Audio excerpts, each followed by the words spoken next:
사랑의 하나님 참 감사합니다. 오늘도 우리에게 주님을 예배할 수 있는 특권과 자리와 마음 마련해 주심 참으로 감사합니다. 우리가 이 시간 나와서 하나님을 예배합니다. 우리를 향한 계획을 우리에게 보여주시고 말씀하여 주셔서 우리가 말씀을 통하여 삶 속에서 하나님을 더욱 깊이 알아가고 하나님과 동행하는 삶에 대한 기쁨을 깨닫는 우리가 될 수 있도록 하나님께서 인도하여 주시고 지켜주시옵소서. 또 예배 가운데 아직 나오지 못한 친구들이 있습니다. 그들의 마음과 발걸음 인도하여 주셔서 이 자리에 함께 나와 주님을 예배하는 우리 모든 일사랑의 가족들 될 수 있도록 인도하여 주시옵소서. 그렇게 일하실 주님을 기대합니다. 거룩하신 예수님의 이름으로 간절히 기도합니다. 아멘. 우리 날 향한 길에 같이 찬양합시다.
요구하시는 작은 믿음들 그곳에 날 향한 계획 섭리가 있다네. 지금 여기 계시며 말씀해 주시는 하나님 내 삶에 역사하시는 신실한 나의 하나님을 찬양해. 변함이 없는 영원한 그 사랑 거룩은 내 삶의 빛으로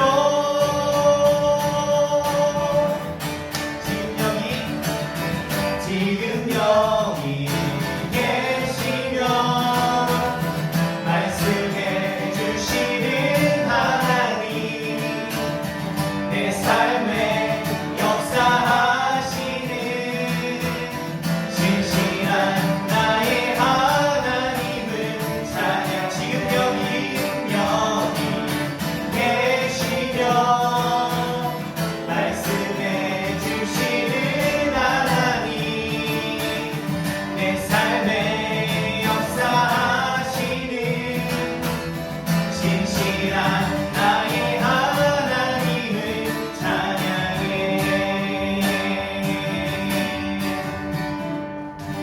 아멘. 우리 이 시간 어두운 날 다 지나고 같이 찬양합시다.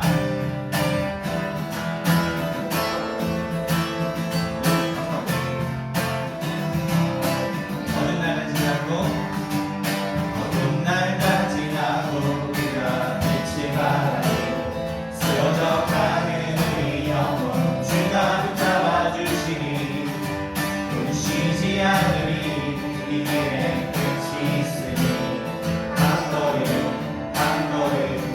주와 함께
내버리니 끝나는 그날 그 순간 함께하시니 우리 안아주시니 더 이상 눈물 없으니 당신의 그 나라 안에서 이제 영원히 줄 품 안에서 우리 찬양하겠네. 우리가 늘 이길 세상이 미련하다 해도 우리는 주가 보여주신 그한 소망이 있으니 어둠의 조각조차 그곳에 발들이지 못해 당신의 나라에 우리 영원히 우리가 늘 이길 세상이 미련하다 해도 우리는 주가 보여주신 그한 소망이 있으니 어둠의 조각조차 그곳에 발들이지 못해 당신의 나라에 우리 영원히 거하네. 아멘.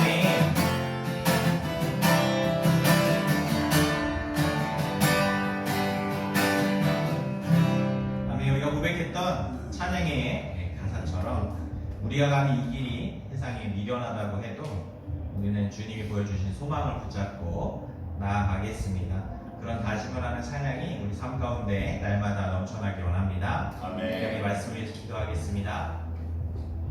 하나님 참 감사합니다. 우리에게 정말 그러한 소망이 있는지 돌아보기도 원합니다. 우리가 찬양으로 고백하는 놀라운 고백들이 우리 삶에 하나님께서 일하심을 기억하는 것을 깨닫게 하여 주시고 이 고백을 통하여서 그냥 노래만 부르는 것이 아니라 우리가 삶 속에서 힘을 얻으며 다시 한번 주님을 기억할 수 있도록 하나님께서 함께하여 주시옵소서. 주님 이제 말씀 듣습니다. 우리에게 주시는 말씀 귀담아 들으며 또 그 말씀을 통해서 오늘 나에게 하시는 하나님의 음성을 깨닫는 우리 친구들 될 수 있도록 하나님께서 함께하여 주시옵소서. 그렇게 일하실 주님을 기대합니다. 거룩하신 예수님의 이름으로 간절히 기도합니다. 아멘. 자, 오늘 말씀 우리 같이 볼게요. 오늘 말씀은 마태복음 7장 13절에서 아니네요. 전도서 마태복음이 낫지. 전도서 12장 1절부터 8절까지 말씀이에요. 전도서 12장. 전도서는 시장적. 네, 그렇죠.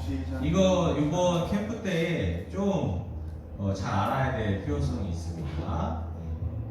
잡혔어요? 전도서 12장 1절부터 8절까지 말씀 같이 교독하겠습니다. 너는 청년의 때에 너의 창조주를 기억하라. 곧 공고한 날이 이르기 전에 나는 아무 낙이 없다고 할 때 해들이 가깝기 전에 해와 빛과 달과 별들이 어둡기 전에 빛 뒤에 구름이 다시 일어나기 전에 그리하라. 그런 날에는 집을 지키는 자들이 떨 것이며 힘 있는 자들이 구부러질 것이며 맷돌질하는 자들이 적음으로 그칠 것이며 창들로 내다보는 자가 어두워질 것이며 길거리 문들이 닫혀질 것이며 맷돌가가 엎어질 것이며 새 소리로 말미암아 일어날 것이며 음악하는 여자들은 다 쇠하여질 것이며 또한 그런 자들은 높은 곳을 두려워할 것이며 길에서는 놀랄 것이며 살구나무가 꽃이 필 것이며 메뚜기도 짐이 될 것이며 정욕이 그치리니 이는 사람이 자기의 영원한 집으로 돌아가고 조문객들이 거리로 왕래하게 됨이니라. 자, 그렇죠. 그리고 그릇이 깨지고 아내가 새는 곁에서 깨지고 바퀴가 물 위에서 깨지고 흙은 여전히 땅으로 돌아가고 영은 그것을 주신 하나님께로 돌아가기 전에 기억하라. 전도자가 이르되 헛되고 헛되도다 모든 것이 헛되도다. 아멘. 예, 우리 오늘 말씀에서 하나 우리가 꼭 알아야 되는 네 글자가 있어요. 뭘 것 같아요? 헛되도다. 아, 또 뭐가 있을까요? 네 글자. 네, 기억하라. 무엇을 기억해야 돼요? 자, 첫 번째 1절에 나오죠. 너는 청년의 때에 너의 창조주를 기억하라. 이 말이 여러분들에게 좀 기억이 됐으면 좋겠어요. 오늘 말씀의 핵심이죠. 기억하라. 우리는 위드워스 프로젝트를 2023년에 계속해서 진행해 가고 있습니다. 우리 구호 한번 외치고 같이 말씀 또 나누겠습니다. 내 믿음을 보이라 행함으로. 아멘. 우리 믿음 강령 같이 합시다. 하나, 우리는 그리스도인이다. 하나, 우리는 그리스도입니다. 둘, 우리는 믿음을 행함으로 드러내어 우리의 믿음을 증명한다. 둘, 우리는 믿음을 행함으로 드러내어 우리의 믿음을 증명한다. 아멘. 우리의 믿음을 잘 증명해내는 삶을 살고 있습니까? 2023년도 아직 끝나지 않았습니다. 아직 한 발 남았다. 알고 있죠? 예, 아직 끝나지 않았어요. 포기하지 마시고 지금부터라도 나아가는 여러분들 되시기를 소망합니다. 우리 여름 캠프 청소년부 주제가 뭐였죠? 예, 신앙의 여정 진실로입니다. 왜 진실로 예수님께서 많이 이야기하셨죠. 정말로라고 이야기하는 그 진실로의 로자를 길로자를 땄어요. 신앙의 여정 진실로, 우리가 진실을 찾아 떠나는 주제를 가지고 이번에 우리 캠프를 같이 진행하고 있죠. 테마가 혹시 기억나요? 테마가 뭐라고 했는지? 예, 철로 역정이라고 했어요. 철로 역정의 뜻이 무엇입니까? 천국으로 가는 여정이라는 뜻이에요. 예, 천국으로 가는 여정. 여러 가지 그 모양들이 있을 겁니다. 사실 뭐 우리가 이 철로 역정이라는 것을 배운다고 해서 같이 고민한다고 해서 무조건 이 길대로 우리가 나아갔다라고 하는 것이 아니라고 배웠어요. 우리가 이 철로 역정을 생각하는 이유는 철로 역정을 통해서 우리가 좀 많은 것들을 고민해보자 이런 뜻을 담고 있습니다. 천국으로 가는 여정이라는 것은 우리의 삶의 흐름을 이야기한다고 생각하시면 편할 것 같아요. 종보영 목사님이 복음을 전하다가 이 감옥에 갇혔을 때에 꿈을 꾸었고 그것을 바탕으로 우화를 쓴 것이 이 철로 역정이라고 했습니다. 우화는 뭐예요? 사실입니까? fake 뭐라고? 네, 거짓이죠. 거짓이지만 픽션이라는 얘기예요. 픽션. 거짓이 아니라 픽션이라는 얘기예요. 그래서 이 우화는 그 내용을 막 직접적으로 받아들인다기보다는 그것을 통해서 우리에게 교훈을 주는 것을 발견하는 것이 굉장히 중요합니다. 근데 나이가 들면 들수록 머리가 자라면 자랄수록 이런 우화를 통해서 깨달아지는 것이 훨씬 많이 있겠죠. 조그만한 초등학교 친구들과 중학교 친구들, 유아유치부 친구들이 각자 이 이야기를 듣는다면 생각하는 것이 각각 다를 겁니다. 물론 장면들도 다르겠죠. 근데 이것이 다른 이유는 어디서 오는 걸까요? 지식에서 오는 걸까요? 그렇죠. 경험에서 오는 겁니다. 아주 중요해요. 경험에서 오기 때문에 여러분들이 살아온 경험을 바탕으로 철로 역정을 한번 돌아본다면 그것에 큰 의미가 있을 겁니다. 그러니 장년들은 더 많은 경험을 갖고 있으니 이 철로 역정이 더 많은 의미들로 다가오겠죠. 그래서 목사님은 이 존버년의 철로 역정 책을 예전에도 어렸을 때 만화를 한번 읽었다가 한 4-5번 읽었어요. 목사님 어렸을 때만 하더라도 이 철로 역정은 수련의 단골 코스였습니다. 그런데 이제 우리 청소년부가 이제 오면서 우리 목사님들하고 같이 나왔는데 처음 들어본다고 하시는 분들이 계셔가지고 이게 요즘에 많이 또 없어졌구나 이런 생각이 또 들기도 했어요. 그러나 중요한 것은 이 철로 역정을 바탕으로 우리가 고민해 나갈 것들에 대해서 목사님 준비하다가 보니까 목사님 자체로도 목사님 이걸 하면서도 은혜가 많이 되었고 되게 재미있다는 것을 느꼈습니다. 여러분들도 같이 느꼈으면 좋겠어요. 그래서 재미있게 우리가 캠프를 해 나가면 좋을 것 같습니다. 이 철로 역정은 말이 좀 어렵긴 하지만 천국으로 가는 여정이라고 했잖아요. 이것은 즉 삶의 여정을 이야기한다고 생각하면 될 것 같아요. 이번 캠프 테마로 이 철로 역정으로 우리가 신앙생활을 하면서 삶을 살아가면서 겪었거나 겪을 수도 있는 또는 이미 겪고 있는 그런 문제들에 대해서 함께 깊이 고민을 한번 해볼 것입니다. 그래서 우리가 철로 역정을 이제 벌써 한 2번 정도 잠깐 훑기로 지나갔었죠. 근데 이 철로 역정을 우리가 같이 할 때에 중요하다고 생각하는 거 반드시 알아야 된다고 하는 것들이 있었어요. 다시 한번 볼게요. 첫 번째는 뭐였어요? 철로 역정은 우화라는 사실을 꼭 기억하셔야 돼요. 우리가 이제 공부하고 연구하다 보면 마치 꼭 그렇게 해야 되는 것처럼 또는 앞으로 이런 상황이 있을 것이라는 예측을 하는 경우들이 좀 생겨요. 근데 이 순서는 그렇지 않다라는 것이에요. 그냥 우아해요. 이런 일들이 있을 수도 있고 있게 될 수도 있고 또는 이미 겪고 있는 상황일 수도 있습니다. 그러니 어떻게 보라는 거예요? 생각해보라. 내가 그런 상황에 있는지, 앞으로 그런 상황을 겪게 되면 어떻게 겪게 될 것인지, 이미 한번 겪어서 넘어갔다면 내가 어떻게 그 상황을 극복했었는지 한번 살펴보자고 하는 것이죠. 그리고 등장인물의 이름과 지명과 역할에 대해서 좀 연관관계를 살펴보면 진짜 그럴 수 있겠다, 그렇구나 라는 것들에 대한 생각이 될 것입니다.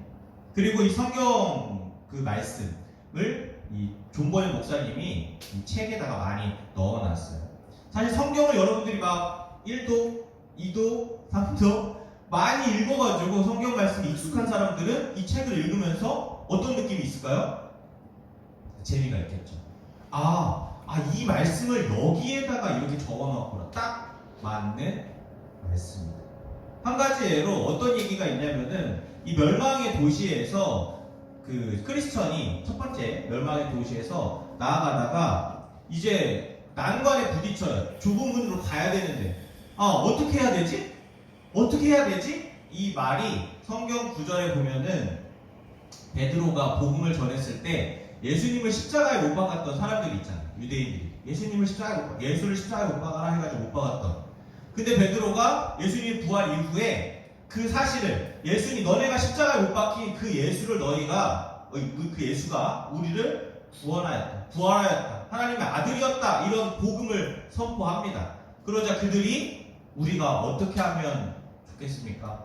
우리가 어떻게 해야 됩니까? 이런 말들을 하거든요. 그리고 나서 주 예수님을 믿으십시오.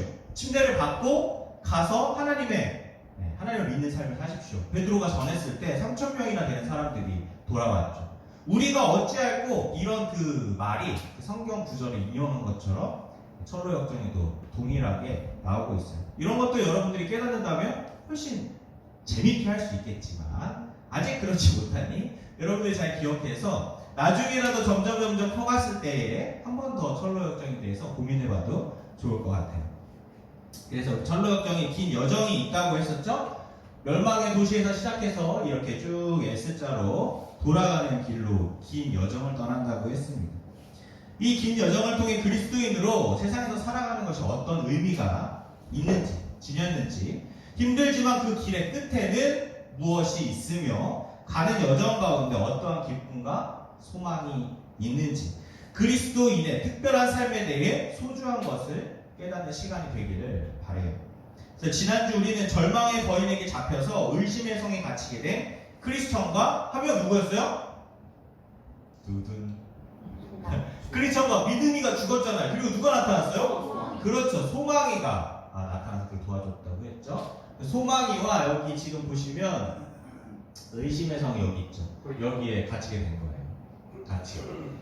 그래서 오늘은 그 이야기를 하지 않으려고 합니다. 왜요? 스포가 되잖아요. 끝까지가 아니라. 엔딩은 여러분들이 이제 캠프에 가서 찾아가면 좋을 것 같고, 오늘은 그 마지막의 여정이 아닌, 오늘은 이 철로 역정에 대해서, 여름 캠프에 대해서 왜 가는지에 대한 좀 목적과 이유를 좀 나눠보려고 합니다. 그래서 철로 역정을 갖고 무엇을 고민해야 하는가? 먼저 우리는 이 철로 역정, 즉 성도의 삶의 여정을 가지고 무엇을 고민해야 될까요? 철로 역정을 가지고 도대체 무엇을 고민해야 돼요? 고민해야 된다고 했잖아요. 이 삶의 여정에서 철로 역정에서 나타나는 경험들을, 우리 삶의 경험들을 통해서 고민해야 된다고 했는데, 생각해야 된다고 했는데 무엇을 고민해야 할까요? 어떤 고민을 해야 하는지 아는 것은 매우 중요합니다. 무엇을 하든 이유가 없는 것들은 여러분들 뭐가 떨어질 것 같아요? 이유가 없이 무엇인가 해야 되는 것은 능률이 떨어지죠. 또 효과가 떨어집니다. 생각해보세요. 여러분들 그 운동 중에 가장 사람들이 많이 하는 운동이 뭐가 있어요? 보편적으로 그렇죠. 걷기 운동하는 거. 근데 여러분들 걸어 다녀요, 안 걸어 다녀요? 걸어 다니잖아요, 걸어 다니잖아요. 근데 운동하는 마음으로 이렇게 걸으면서 바른 자세로 이렇게 걸어 다닙니까? 아니면 그냥 이렇게 평상시대로 걸어 다녀요? 평상시대로 걸어 다니죠. 운동하는 사람들도 그냥 이렇게 걸어 다닐까요? 아니죠. 막 만보기 보면서 바른 자세로 막 코스를 가지고 열심히 걷잖아요. 그렇죠. 아무 생각 없이 터덜터덜 걷는 것과 운동을 위해 바른 자세로 힘주어 걷는 것, 어떤 게 더 건강에 좋을까요? 당연히 건강을 위해 바른 자세로 힘을 주어 걷는 것이 훨씬 유익하며 근육도 단련됩니다. 걷는 것은 똑같아요. 그죠? 목적지까지 가는 것도 똑같습니다. 근데 분명 차이가 난다는 것이에요.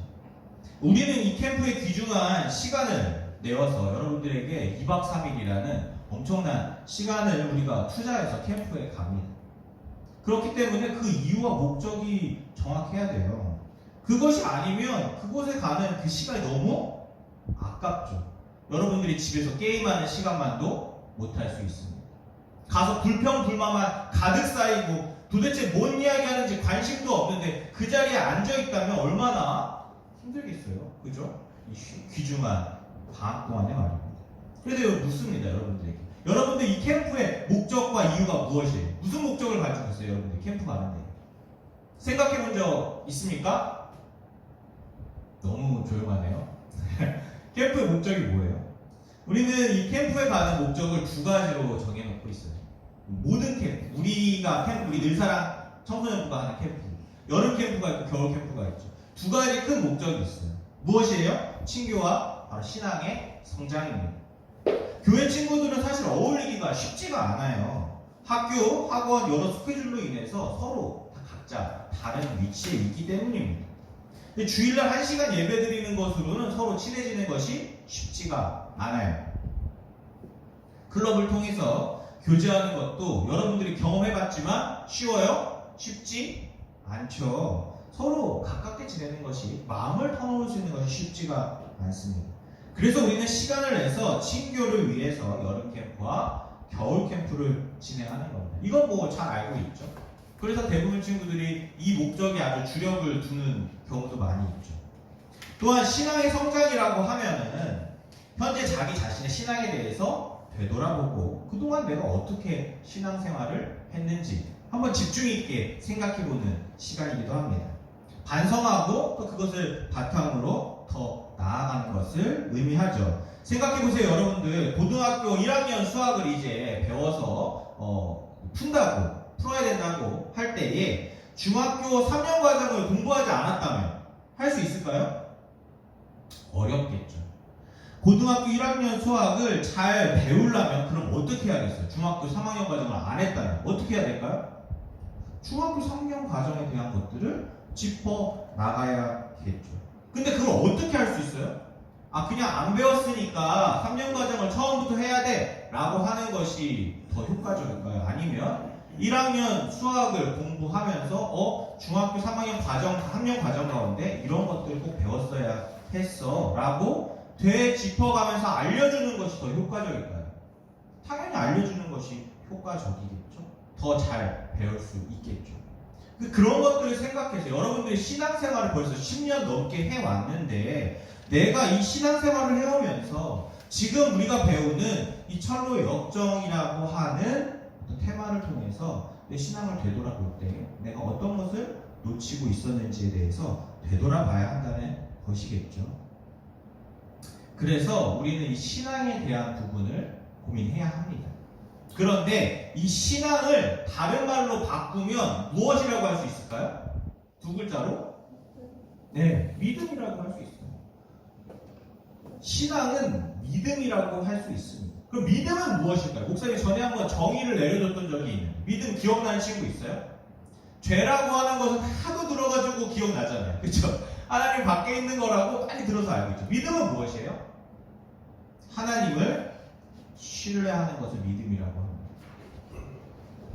믿음이 무엇이라고요? 하나님을 신뢰하는 것입니다. 여러분들에게 믿음이 있습니까? 라고 묻는 것은 여러분 하나님을 신뢰하십니까? 이런 뜻이에요. 이해되시고 있죠? 내가 하나님을 신뢰합니다. 이것이 믿음이라는 이야기죠. 그런데 목사님이 믿음은 내가 갖고 싶다고 해서 가질 수 있다고 했어요? 혹시 설교 잘 듣고 있나요? 믿음은 누가 주시는 거예요? 하나님이 주시는 거예요. 아니, 하나님을 신뢰하는 거라면서요. 누가 신뢰하는 거예요? 누가 신뢰하는 거예요? 내가 신뢰하는 거잖아요. 그러면 믿음이 나한테 있는 거 아닙니까? 근데 왜 믿음은 하나님께서 주시는 것이라고 이야기할 수 있어요? 하나님을 신뢰하려면 어떻게 해야 돼요? 먼저 하나님께서 신뢰할 만한 것을 보여주셔야 한다는 것이죠. 여러분들 목사님을 누군가를 신뢰한다고 할 때에 그 사람을 아무것도 모르는데 신뢰할 수 있습니까? 갑자기 처음 만나는 사람이 와가지고 나 사실 저기 은행에서 일합니다. 재벌 3세예요. 근데 지금 당장 돈이 없어가지고 한 현금으로 500만 원만 지금 당장 대출 가능해요? 물어보면 가능해요? 가능하지 않아요. 경험해보지 않고는 알 수 없다. 우리가 그 사람에 대해서 알지 않고는 신뢰할 수 없습니다. 신뢰할 만한 것들을 보여줘야 신뢰할 수 있죠. 사실 세상도 그렇잖아요, 여러분들. 알지 모르겠지만 은행에도 여러분 신용 등급이 있잖아요, 그죠? 그래서 등급이 높을수록 많이 빌려줍니다. 마찬가지잖아요. 누구를 신뢰하려면 그만한 것들을 많이 보여줘야 돼요. 신용 등급 어떻게 올리겠어요?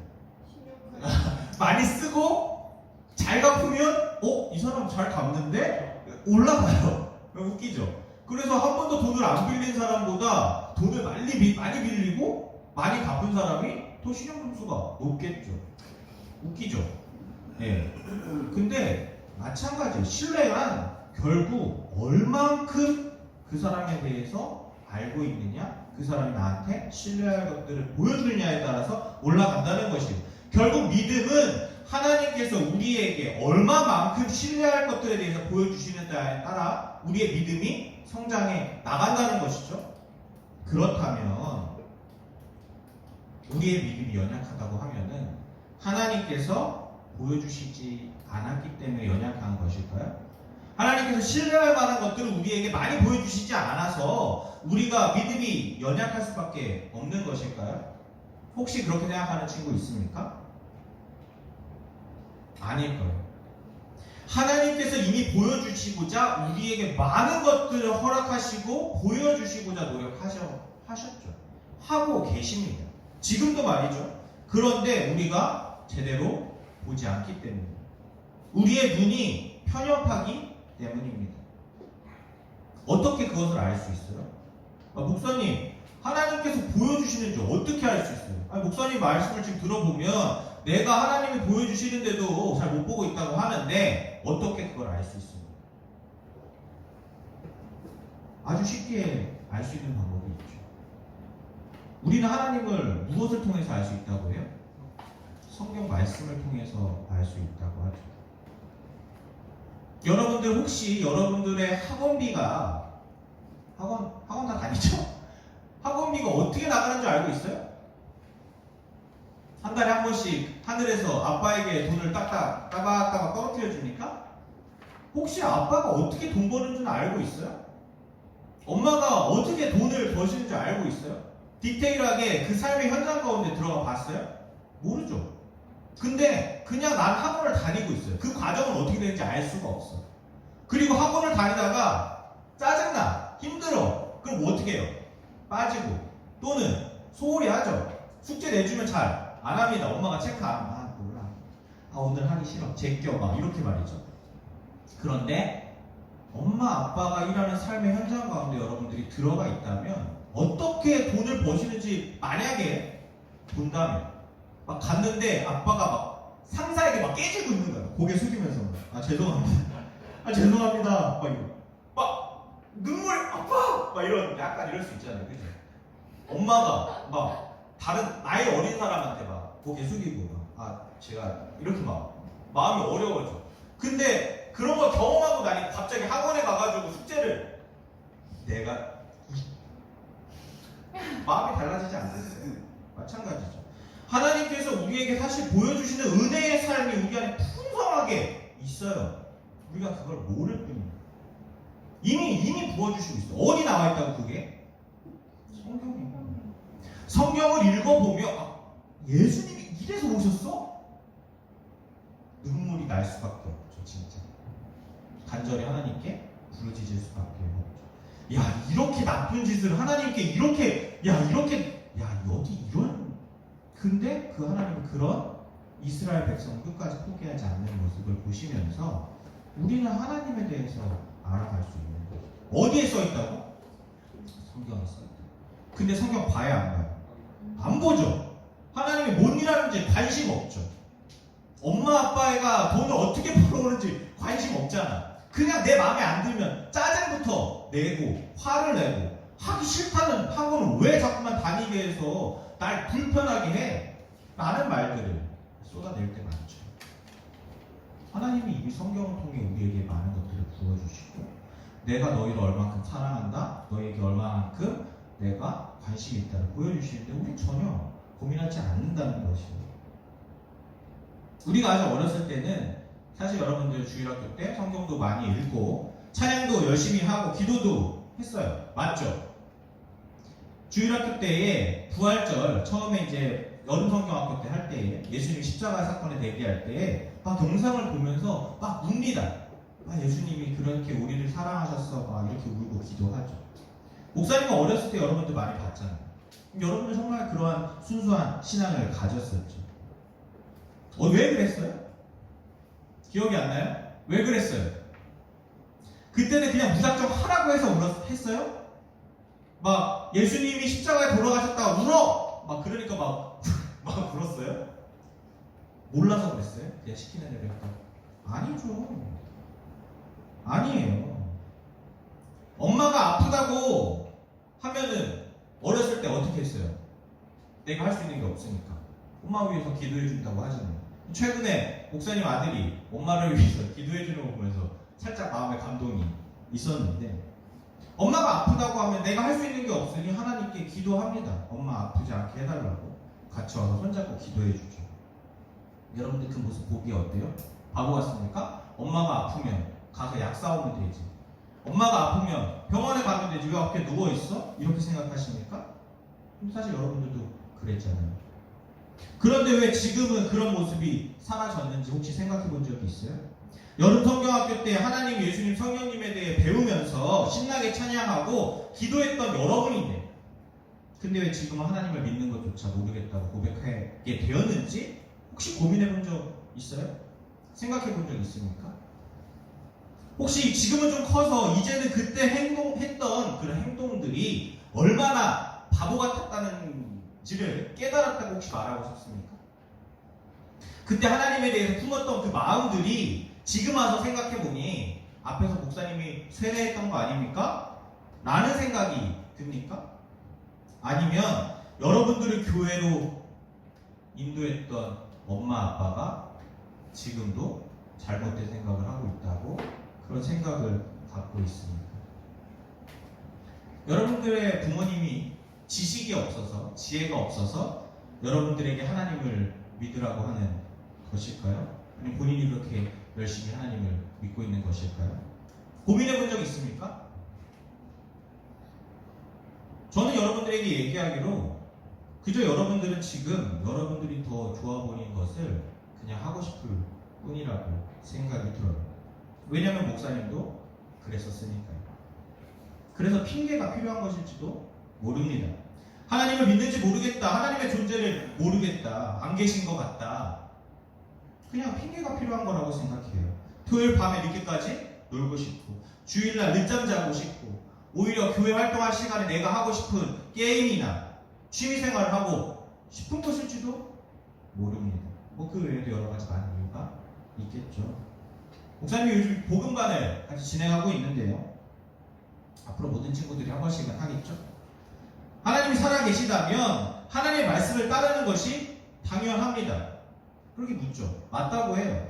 하나님이 살아계시다면 하나님의 말씀을 따르는 것이 당연합니다. 그렇죠? 그렇다면 하나님이 살아계시는 것을 우리가 증명하면 되잖아요. 그죠? 그러면 하나님이 살아계시다는 것이 증명이 되면 오히려 내가 예배 드리는 것이 하나님이 살아계시니까 좀 와닿을 거예요. 말씀을 듣는 것이 하나님이 살아계시니까 좀 더 와닿을 거예요. 그럼 증명하면 됩니다. 어떻게 증명할 수 있어요? 누군가 목사님에게 얘기했어요. 하나님은 눈에 보이지 않기 때문에 믿을 수 없어요. 눈에 보이지 않아서 잘 안 믿겨져요. 그럼 어떻게 증명하면 돼요? 우리가 하나님을 증명할 수 있는 방법은 한 가지밖에 없어요. 무엇이에요? 성경을 믿고 따르는 것밖에 없습니다. 그래서 성경에 쓰여 있는 방법대로 했을 때에 하나님을 만난다면 하나님이 살아계신 거예요? 안 살아계신 거예요? 살아계신 거겠죠. 방법대로 했는데 하나님을 못 만났어. 전혀 달라진 게 없어. 그럼 어떻게 되는 거예요? 살아계시지 않는 것이겠죠. 하나님께서 성경을 통해 말씀하셨어요. 내가 성경을 통해서 나를 나타내겠다, 드러내겠다, 너희들에게 알려주겠다 말씀하셨어요. 그러면 성경을 읽어보면 거기에 답이 있습니다. 그래서 성경을 통해 약속해 주신 것들을 우리가 찾아보고 그 방법들을 행하면 됩니다. 아주 간단하죠. 아주 간단해요. 근데 여러분들 그 간단한 것을 10년이 넘도록 지금 하고 있습니까? 증명해보고자 하는 마음이 있어요? 하나님 살아계신지 잘 모르겠습니다라는 생각이 들었을 때에, 내 마음에 신앙에 대한 의심이 들었을 때에 그것에 대해서 한번 증명해보겠다 생각해본 적이 있어요? 방법 알잖아요. 방법을 많이 얘기해줬잖아요. 근데 왜 하지 않습니까? 성경을 읽고 성경의 말씀대로 하나님을 찾아봅니다. 그렇게 하나님을 찾아봤는데 찾아지지가 않는다면, 하나님께서 말씀을 주셨는데 그 말씀대로 살아봤는데 그거에 대한 피드백이 없다면 그럼 성경이 잘못된 것이고, 그러나 그런 것도 해보지 않고 그냥 하나님이 안 계신 것 같아, 안 믿어져요, 모르겠어요, 이런 것은 사실 믿지 않는다는 것을 떠나서 나는 그냥 그것에 대한 관심과 생각이 아예 없다라는 것이 드러나죠. 근데 이런 방법을 알려줘도 하지 않는다는 것에 대해서 아무런 생각이 없는 친구들이 꽤 많이 있습니다. 왜요? 하나님이 살아계시다면, 성경이 사실이라면 정말 큰일 난 거잖아요. 그렇지 않아요? 성경이 사실이라면 하나님을 믿지 않는 모든 사람들은 어디에 속해 있는 거예요? 죄에 빠져 있는 것이죠. 사망 가운데로 달려가는 겁니다. 영원한 지옥으로 가는 것이에요. 언제 죽을지 모르는 이 삶에서 말이죠. 근데 살아계신지 살아계시지 않는 것조차 관심이 없다는 거, 뭔가 이상한 거 아닙니까? 죄인 것을 알면서 모든 지식이 머리에 있으면서 하지 않습니다. 왜 그럴까요? 도대체 왜 그럴까요? 아주 간단하죠. 만약 하나님이 살아계신지에 대해서 정말 마음이 있는데 안 믿어진 사람들은 이게 진짜 살아계신지 안 살아계신지 모르겠어, 근데 그게 그렇게 중요한 문제라고 생각이 되면 그 방법을 행해볼까요? 안 행할까요? 당연히 행하겠죠. 근데 그것에 대해서 이미 관심조차 없다는 것은 간단한 문제입니다. 하나님을 찾고 믿는 것을 방해하는 세력에 이미 마음을 빼앗긴 경우가 그렇다는 것이에요. 말이 좀 어려울 수도 있어요. 생각해보세요. 여러분들 공부 잘하고 싶어요. 좀 더 디테일하게 얘기해볼게요. 수학을 잘하고 싶습니다. 2학기 수학시험을 잘 보고 싶어요. 근데 방법을 잘 몰라요. 어떻게 해야 잘 할 수 있는지. 그랬더니 수학 선생님이 얘기해 주셨습니다. 어디 범위 나갈 거니까 미리 공부해보고 반복해서 풀면서 공식을 좀 이해하고 응용하는 방법을 계속해서 한번 해봐. 잘 모르면 물어봐. 알려줄게. 방법을 제시해 주셨죠. 여러분 이 방법을 알았다면 언제부터 하면 돼요? 시험 보고 바로 전날부터 하면 돼요? 아니죠. 언제부터 하면 돼요? 바로 배운 그 다음날부터 하면 됩니다. 꾸준히 하면 돼요. 이거 뭐 하고 싶다면? 수학시험을 잘 보고 싶다면. 언제? 2학기 수학시험을 잘 보고 싶다면. 공부하면 됩니다. 방법을 알려주신 대로 하면 돼요. 그렇게 공부를 열심히 했어요. 정말 최선을 다해서. 그럼 시험 잘 못 봤어. 그럼 어떻게 해야 돼? 근데 이렇게 해야 돼요? 선생님 찾아가서 말해봐요. 선생님 저 이렇게 해가지고 이렇게 공부했는데 이렇게 하면 잘 되신다고 했잖아요. 근데 저 전혀 아닌데요? 그럼 선생님이 답을 주시겠죠. 미안하다, 내가 범위를 잘못 알려줬다. 아니면 내가 미처 거기까지 신경 쓰지 못했는데, 얘기를 많이 해주실 거 아니에요. 답을 내려주실 거 아니에요. 내 노력에 대해서, 내가 생각한 것에 대해서 얘기해 줄 거죠. 그런데 어떻게 해요? 방법 알았다면 하면 되는데. 근데 게임이 너무 좋아요. 그래서 게임하고 싶어요. 한 판만. 오늘 하루만 넘어가고 내일부터 공부하겠다. 다이어트랑 똑같죠? 언제부터 다이어트예요? 내일부터 하잖아요. 공부도 내일부터. 내일부터 미루다 보니까 한 주 남았네, 2주 남았네, 한 주 남았네, 한 달 남았네, 한 주 남았네, 이틀 남았네, 하루 남았네. 기말고사 때 열심히 해야겠다. 왜 그래요? 게임을 좋아해서 게임하고 싶었다 마음이 뺏긴 거죠. 게임에 마음 뺏겼으니까 그런 거 아니에요? 당연하잖아요. 지금 우리 신앙생활의 피드백이 사실 이거 마찬가지인 거예요. 우리는 하나님을 찾아볼 수 있어서 하나님을 경험하고 놀라운 기회, 은혜를 얻을 수 있다고 방법을 배웠어요. 근데 하지 않아요. 하지 않는 것에 이유를 붙이기 시작합니다. 자기 합리화를 막 하기 시작하죠. 안 믿어지고 어렵고 뭔가 계속 이유를 붙여요. 그러나 그 속을 잘 들여다보세요. 결국 하나님보다 더 다른 것을 사랑하고 거기에 마음을 빼앗겨 있는 것입니다. 성경은 이것을 경고하고 있어요. 이것을 우상숭배라고 이야기합니다. 우리는 하나님을 살아계심을 알고도 자신은 그것에 모른다고 일관적으로 나아가며 자신이 하고 싶은 대로 살아갑니다. 마치 그냥 내 뜻대로 사는 것 같아 보여요. 그러나 그렇지 않습니다. 잘 들여다보세요. 하나님을 신뢰하고 있는 것인지 내 뜻대로 하고 있는 것인지 아니면 다른 그 무언가의 뜻대로 내가 하고 있는지 말입니다. 잘 돌아보셔야 돼요. 하나님이 살아계시다면 하나님의 뜻 가운데로 살아야 하는데 왜 하나님이 살아계신 것조차 알아보기가 싫은 것인지 고민해 보셔야 된다. 엄청 중요한 문제잖아요. 여러분들 머리에 종양이 생겼어요. 엄청 큰일 나는 문제죠. 근데 이 종양이 양성인지 음성인지 몰라요. 양성이면 큰일 난 거예요? 아니면 큰일 난 거예요? 큰일 난 거겠죠. 음성이면 위험하지만 그래도 좀 괜찮다고 생각할 수 있겠죠. 근데 양성인지 음성인지 몰라요. 어떻게 하면 돼요? 어떻게 하면 돼요? 검사. 병원 가서 검사하면 되잖아요. 너무 쉽죠? 근데 병원 귀찮다고 안 갈 거예요? 게임하고 싶어서 안 갈 거예요? 여러분들이 죽기를 만약에 간절히 바라고 싶어하는 사람이 있어요. 여러분들의 목숨을 노리고 있는 암살자가 있다고 생각해보세요. 근데 그 사람이 얘기합니다. 야, 다 있어. 사람들 머릿속에. 야, 너 그 유튜브 안 봤어? 유튜브 나오잖아. 모든 사람 몸에는 종기는 다 있어. 암세포 다 있어. 야, 이거 스트레스 때문에 생긴 건데 이거 음성일 수도 있어. 걱정하지 마. 그거 신경 쓸 바에 한 번 더 돌려. 랭킹 한 번 더 돌려. 컴퓨터 막 키면서. 그럴까? 아무것도 아닐 거야. 누구 머리에나 다 종양이 있어. 발견이 안 될 뿐이지. 별거 아니야. 야, 병원 갈 시간에 한 게임 더 하자. 병원 갈 시간에 공부를 해. 병원 갈 시간에 취미생활을 해. 그 말을 듣고 스스로 안도합니다. 별거 아니구나. 다 누구나 있구나. 유튜브 막 찾아보겠죠. 사람 누구나 암세포 갖고 있구나. 오히려 병원 가보라고 하는 사람들이 귀찮아요. 야, 병원 그래도 가봐야 되는 거 아니야. 됐어. 겁주지 마. 무슨. 야, 이미 죽을 거였으면 옛날에 죽었어. 이렇게 얘기합니다. 내가 판단하고 있는 건지라고 생각할지 몰라요. 근데 아니에요. 여러분들을 죽음의 길로 인도하는 그 사람들의 말을 따르고 있는 것입니다. 충격적이지 않아요? 뇌종양 얼마나 무서워요. 바로 병원 가야죠.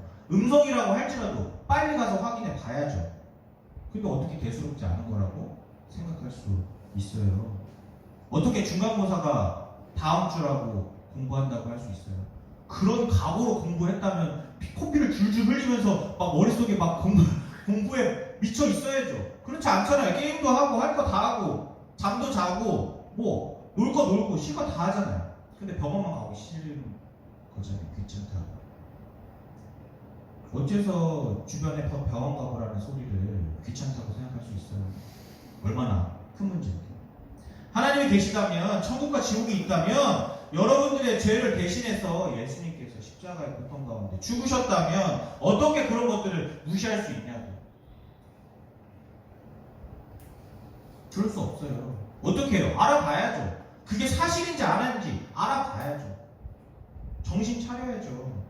성경을 통해 하나님께서 말씀하신 것을 확인해 봐야 하지 않겠습니까?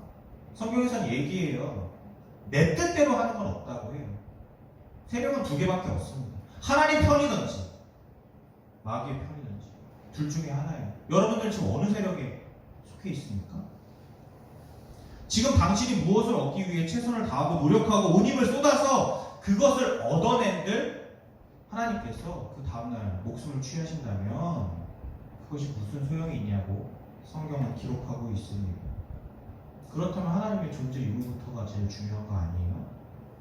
왜 여러분들은 부모님이 하나님을 그렇게 열심히 믿고 계신지, 목사님의 인생을 다 투자해서 여러분들에게 앞에서 말씀을 전하는지에 대해서 고민해 보셔야 합니다. 여기 앉아서 말씀을 듣고 있다면. 여러분들 세상에서 가장 지혜로운 사람이 누구예요? 지혜의 왕이라고 불리는 사람이 있죠. 들어봤어요? 네, 솔로몬이라는 사람. 교회 다니지 않는 친구들도 알고 있어요. 우리가 읽은 전도서가 누가 쓴 겁니까? 솔로몬이 쓴 것이에요. 죽기 전에 노년에 쓴 책입니다. 그 책 마지막 장이 12장이에요. 우리가 읽었던. 그 초반에 솔로몬이 이 세계의 제일 부자라고 할 수 있죠. 금으로 성이 막 만들었대잖아요. 모든 식기구가 금으로 만들었대요. 병사들의 방패조차 금으로 만들었다고 하니까요. 대단한 분이겠죠. 권력을 가졌어요. 엄청나요. 부인이 몇 명이래요? 1000명, 후궁만 1000명이래요. 엄청나죠. 지혜의 왕이어서 많은 주변의 사람들이 그들의 지혜를 얻기 위해서 많은 선물을 가지고 솔로몬을 찾아왔어요. 강대국이었습니다. 세상의 가치에서 없는 것이 없는 사람이에요. 하나님이 몰빵해 주셨어요. 세상의 가치들을 모두 다. 좋아요, 안 좋아요? 왜 이렇게 말하면 안 좋아요? 가만히 있어요. 좋아요, 안 좋아요? 여러분들 생각해보세요. 여러분 로또만 맞아도 좋다고 하는데 로또 플러스 대통령이 된 것이에요. 지금 대통령 바로 밑에 있는 공군 참모총장님 밑에서 일하시는 분도 엄청 힘들어하잖아요. 그분의 권력 밑에서. 솔로몬은 가장 정점에 있었다니까요.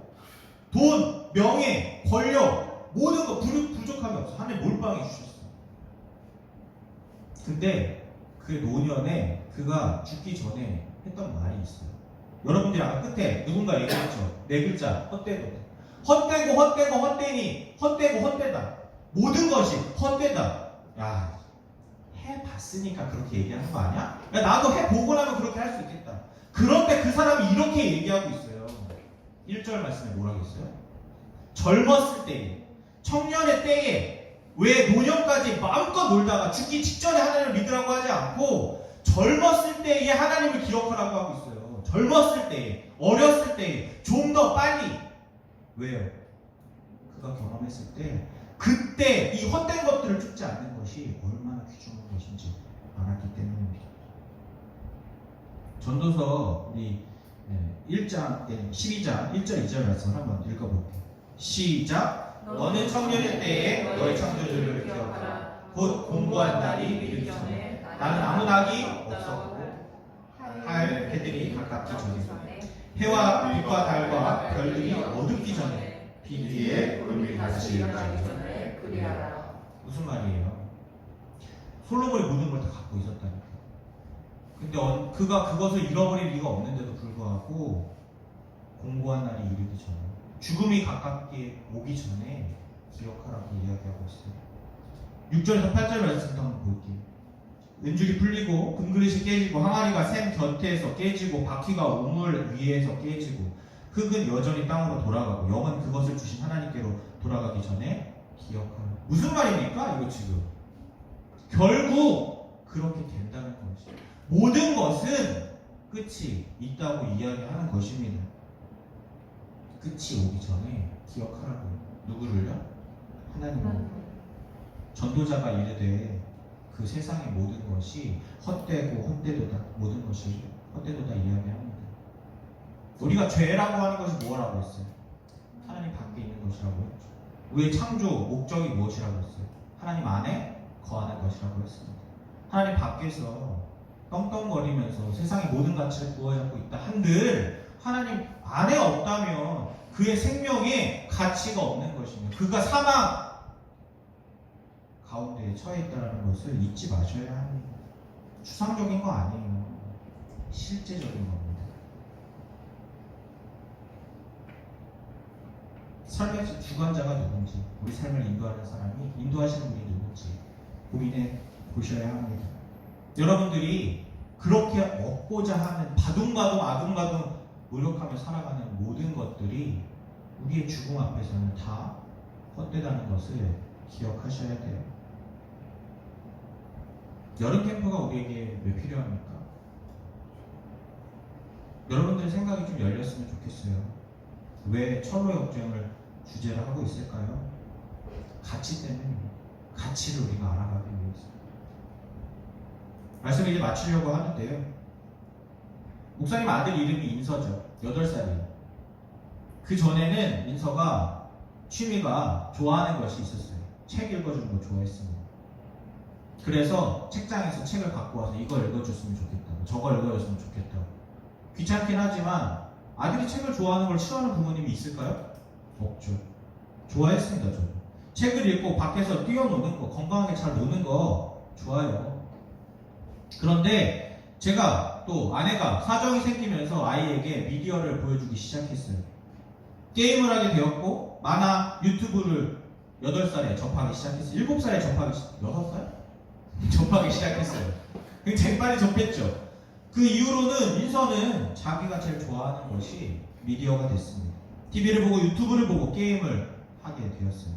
집에 책이 많이 있고 많이 좋은 책들을 사다 놨는데 관심이 없습니다. 밖에서 친구들과 놀 수 있는 기회가 많이 있는데 나가고 싶어 하지 않아요. 집에서 TV 보는 게 제일 좋다고 이야기합니다. 다 재미가 없대요. 심심하다고 얘기합니다. 책에 가득히 있고 방에 장난감이 가득히 있는데 심심하다고 이야기해요. 계속해서 심심하다. 게임, 유튜브, TV 보는 것에 온통 정신이 팔려 있어요. 자신이 하는 모든 행동의 조건이 다 거기 붙습니다. 이거 하면 게임할 수 있어? 이거 하면 유튜브 봐도 돼? 이거 하면 TV 봐도 돼? 아빠는 저는 어떤 생각이 들까요? 아, 내가 큰 잘못했구나. 아이한테 이것을 보여주고 지금 와서 뺏는 것은 참 힘들겠다. 그럼에도 불구하고 결단을 하죠. 왜요? 경험이 있으니까. 이걸 극복하는 방법은 하나밖에 없어요. 담배 끊고 싶은 사람은 어떻게 해야 됩니까? 담배를 하고 싶어도 그걸 억지로 끊어내잖아요. 단절되면 됩니다. 그러면 그것들에 대한 패턴이 빠지죠. 인서에게 미디어를 금지시켰어요. 힘들어도 조금 더 놀아주려고 노력하고 그것들에 대해서 떼려고 하기 시작했습니다. 그러나 조금 시간이 지나자 점점 아빠를 원망하고 엄마를 원망했던 인서의 마음이 바뀌었던 것 같아요. 책을 찾기 시작하고 스스로 책을 읽기 시작합니다. 킥보드 타는 것을 다시 좋아하게 되었어요. 집에 있던 장난감을 갖고 놀기 시작합니다. 부모는 인서가 좋은 방향으로 인생을 나아가길 바래요. 그래서 부모가 걸어왔던 삶의 경험을 되새기면서 인서에게 조언합니다. 행동을 수정해 주려고 하죠. 다른 방향으로 인생의 행위를 돌리려고 합니다. 저는 여러분 캠프가 여러분들한테 이런 의미가 되었으면 좋겠어요. 이런 의미로 다가왔으면 좋겠어요. 여러분들의 안에 가득 차 있던 세상의 가치들과 학업과 때로는 여러분들을 방해하는 미디어들을 좀 끊어내고 하나님께 집중하는 시간을 가졌으면 좋겠습니다. 그것이 여러분들에게 여름 캠프가 되었으면 좋겠어요. 어렸을 때 하나님께 기도하면서 잠이 들고 어려운 일이 생겼을 때 기도하면서 하나님께서 들어주셨다고 고백했던 여러분들의 삶이 있었을 거 아닙니까? 그때 이미 여러분들은 하나님을 만났을지도 몰라요. 사무엘과 같이 말입니다. 하나님을 이미 그때 신뢰하고 있었을지도 몰라요. 이번 주 화요일 날 여름 캠프를 준비하면서 인서를 차로 데려다 주다가 이런 질문을 했습니다. 인서야, 너 엄마 아빠가 교회 다니라고 해서 교회 다녀? 엄마 아빠가 하나님 믿으라고 해서 하나님 믿는 거야? 인서가 대답해요. 아니야, 나 하나님 믿어. 지난밤에 엄청 무서운 꿈 꿨는데 하나님한테 기도했더니 안 무서워졌어. 엄마 아빠 때문에 교회 다니는 거 아니야. 뭐 그렇게 대답을 하죠. 여러분도 어렸을 때도 마찬가지였을 거예요. 저는 그런 대답을 들으면 문득 여러분들이 생각났습니다. 여러분도 어렸을 때도 인성보다 더 열심히 교회 다니고 하나님 믿었을 텐데. 여기 청소년부 친구들 중에는 제가 유아치료 때부터 가르쳤던 친구들도 있고 초등학교 때 가르쳤던 친구도 있습니다. 그 친구들의 믿음이 자라지 못하고 오히려 퇴보하는 모습을 보면서 목사님이 많은 생각을 하게 되고 회개를 하게 되는 시간을 갖고 있어요. 우리에게는 자신의 신앙을 진지하게 돌아볼 수 있는 시간이 필요합니다. 철로 역정을 통해서 그리스도인의 삶의 가치가 어디로 가고 있는지를 우리가 좀 발견해 냅시다. 그래서 우리를 하나님으로부터 멀어지게 하는 세력에 대한 인지를 좀 가져나가길 바랍니다. 로마서 10장 16절에서 18절의 말씀을 볼게요. 언제 끝나냐 이런 생각 가질 수 있죠. 목사님도 하면서 여러분들 눈빛을 볼 때마다 고민이 되는데 우리 말씀을 그래도 좀 살펴보기 원해요. 로마서 10장 16절에서 18절 말씀입니다. 같이 한번 읽어봅시다. 시작. 그러나 그들이 다 복음을 순종하지 아니하였도다. 이사야가 이르되 주여 우리가 전한 것을 누가 믿었나이까 하였으니 그러므로 믿음은 들음에서 나며 들음은 그리스도의 말씀으로 말미암느니라. 그러나 내가 말하노니 그들이 듣지 아니하였느냐. 그렇지 아니하니 그 소리가 온 땅에 퍼졌고 그 말씀이 땅끝까지 이르렀도다. 아멘. 사도 바울은 로마 교회 성도들에게 믿음은 들음에서 나며 들음은 그리스도의 말씀에서 말미암는다고 이야기해요. 하나님의 말씀을 신뢰하는 것, 하나님을 신뢰하는 것, 즉 믿음은 성경 말씀을 통해서 깊어진다는 것입니다. 철로 역정의 크리스찬의 모습을 보면서 이번 캠프를 한번 잘 돌아보세요. 크리스찬에게 이 삶의 여정을 가는 철로 역정 가운데 크리스찬이 무엇을 통해서 고난을 극복해낼까요? 무엇을 통해서 죄를 깨닫게 될까요? 무엇을 통해서 그가 앞으로 나아갈 수 있는 힘을 얻을까요? 말씀입니다. 여러분들에게 방법이 제시되었어요. 몰랐다면 하나님의 존재에 대해서 의구심이 생긴다면 방법대로 해보세요. 하나님께서 살아계신다면 반드시 여러분들의 마음문을 두드리고 계신다는 것을 여러분들이 깨달으실 겁니다. 사랑하는 예사랑 청소년부 여러분, 이번 캠프 가운데 기대해보세요. 그리고 준비하십시오. 캠프에 참여하는 이유와 목적을 분명히 한번 세워보세요. 그냥 가야 되니까 가는 것이 아니라, 놀러 가는 것이 아니라 목적과 이유를 분명히 세워보세요. 목사님을 통해서 일하신 하나님을 기대하고 또 그 하나님을 만나고 싶다고 간절한 마음을 품기 원합니다. 여러분들의 마음을 지금 누가 지배하고 있는지 잘 살펴보시길 바라요. 여러분의 지식으로도 충분히 깨달을 수 있습니다. 그래서 다시 한번 이번 캠프를 통해 복음을 되새기고 삶의 여정의 방향을 수정하며 믿음의 성장을 이뤄나가기를 예수님의 이름으로 축복합니다. 네, 이번 한 주 역시 위드어스 우리 함께 돕고 격려하면서 오늘 말씀을 새기고 고민하면서 한 주를 살아가십시오. 신앙의 여정 진실로 우리 이번 캠프를 통해서 일하신 하나님을 기대합시다. 우리 구호 외치고 기도하겠습니다. 내 믿음을 보이라 행함으로. 아멘. 기도하겠습니다. 하나님, 우리에게 말씀하시는 것들에 대해서 우리가 놓치지 않고 깨닫기 원합니다.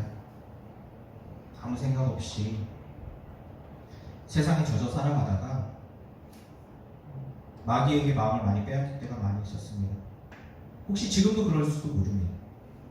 우리가 하나님을 믿었지만, 하나님 가운데 거했지만 지금의 내 마음이 다른 데에 휩쓸려 있는지도 모릅니다.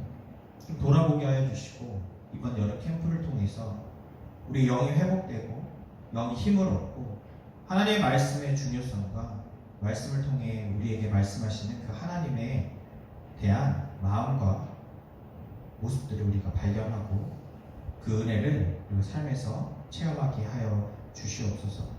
그렇게 일하실 주님을 기대합니다. 거룩하신 예수님의 이름으로 기도합니다. 아멘.